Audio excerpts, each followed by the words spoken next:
బారులు తీరిపోయారు. అమ్మవారిని మొక్కులు సమర్పించుకుంటున్నారు. అయితే ఇప్పుడు మా ఆలయంలో చూసినట్లయితే మొత్తం ఇక్కడ రంగురంగు పూలతో ఇక్కడ ఆలయాన్ని మొత్తం సర్వంగా సుందరంగా ముస్తాబు చేసావచ్చు. అదేవిధంగా విద్యుత్ దీపాలతో సర్వంగా సుందరంగా ఆలయాన్ని నిర్వాహకులు చాలా ముస్తాబు చేశారని చెప్పుకోవచ్చు. భక్తులకు ఎలాంటి ఇబ్బందులు జరగకుండా ఇక్కడ పోలీసులు కావచ్చు, ఆలయ సిబ్బంది కావచ్చు కట్టుదిట్టమైన ఏర్పాట్లు చేశారని చెప్పుకోవచ్చు.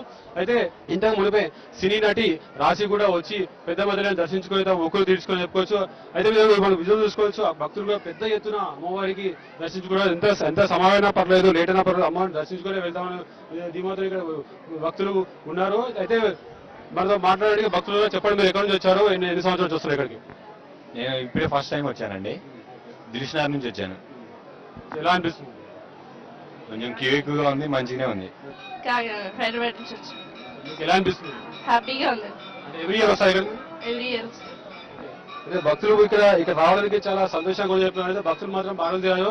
అయితే పెద్ద ఎత్తున పోటైతే ఈ విధంగా దర్శనం చేసుకుని ఇక్కడ నుంచి బయలుదేరుతామని చెప్పేసి భక్తులు అంటున్నారు.